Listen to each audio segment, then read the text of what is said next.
जय श्री कृष्णा। स्वागत है आपका हमारे चैनल में। पवित्र कार्तिक मास की आप सभी को हार्दिक शुभकामनाएं।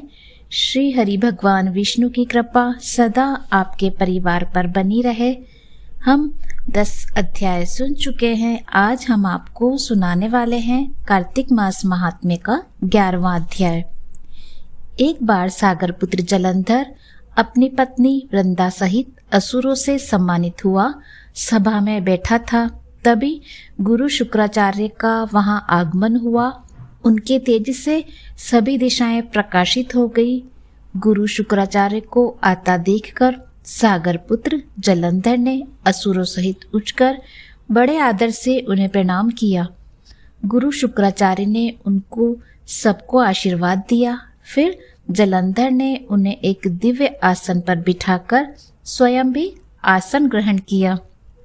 फिर सागर पुत्र जलंधर ने उनसे विनम्रता पूर्वक पूछा, हे गुरुजी, आप हमें यह बताने की कृपा करें कि राहु का सिर किसने काटा था।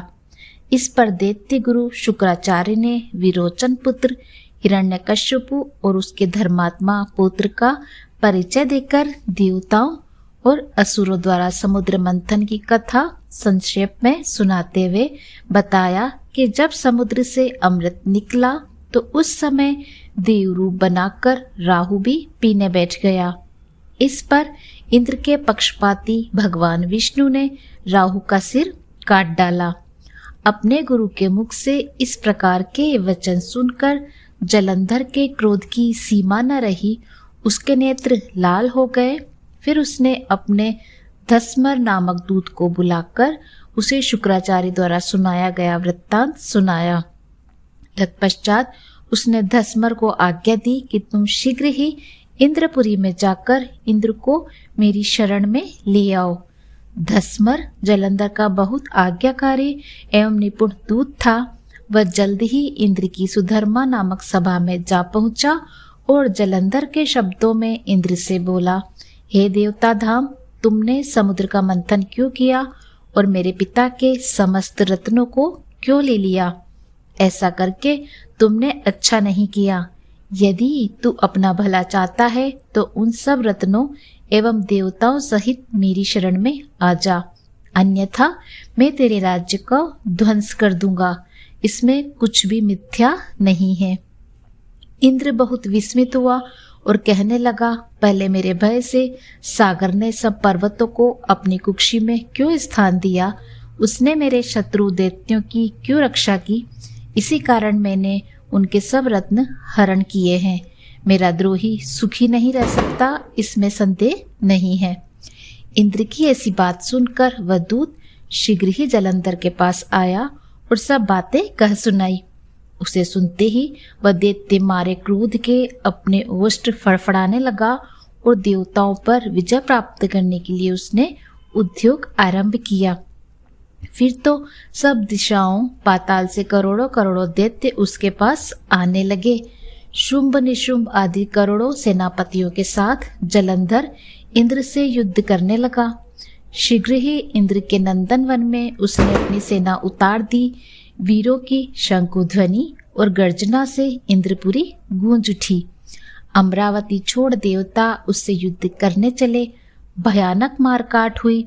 असुरों के गुरु आचार्य शुक्र अपनी मृत संजीवनी विद्या से देवगुरु बृहस्पति द्रोणगिरि से औषधि लाकर जिलाते रहे। इस पर जलंधर ने क्रुद्ध होकर कहा कि मेरे हाथ से मरे हुए देवता जी कैसे जाते हैं। जलाने वाली विद्या तो आपके पास है। इस पर शुक्राचार्य ने देवगुरु द्वारा द्रोणाचार्य से औषधि लाकर देवताओं को जिलाने की बात कह दी। यह सुनकर जलंधर और भी कुपित हो गया। फिर शुक्राचार्य जी ने कहा, यदि शक्ति हो तो द्रोणगिरि को उखाड़कर समुद्र में फेंक दो, तब मेरे कथन की सत्यता प्रमाणित हो जाएगी। इस पर जलंधर कुपित होकर जल्द ही द्रोणगिरि पर्वत के पास पहुंचा और अपनी भुजाओं से पकड़कर द्रोणागिरि पर्वत को उखाड़कर समुद्र में फेंक दिया। यह तो भगवान शंकर का तेज था। इसमें जलंधर की कोई विचित्रता नहीं थी। तत्पश्चात यह सागर पुत्र युद्ध भूमि में आकर बड़े तीव्र गति से देवताओं का संहार करने लगा। जब द्रोणाचार्य जी औषधि लेने गए तो द्रोणाचल को उखड़ा हुआ शून्य पाया। वह भयभीत हो देवताओं के पास आए और कहा कि युद्ध बंद कर दो, जलंधर को अब नहीं जीत सकोगे। पहले इंद्र ने शिव जी का अपमान किया था। यह सुन देवता युद्ध में जय की आशा त्याग कर इधर उधर भाग गए। सिंधु सुत निर्भय हो अमरावती में घुस गया। इंद्र आदि सभी देवताओं ने गुफाओं में शरण ली। इस प्रकार ये 11वां अध्याय समाप्त हुआ। इसी तरह के आगे कार्तिक मास महात्म्य के अध्याय सुनने के लिए आप हमारे चैनल से जुड़े रहिए व सब्सक्राइब अवश्य कीजिए। जय हरि श्री विष्णु। धन्यवाद।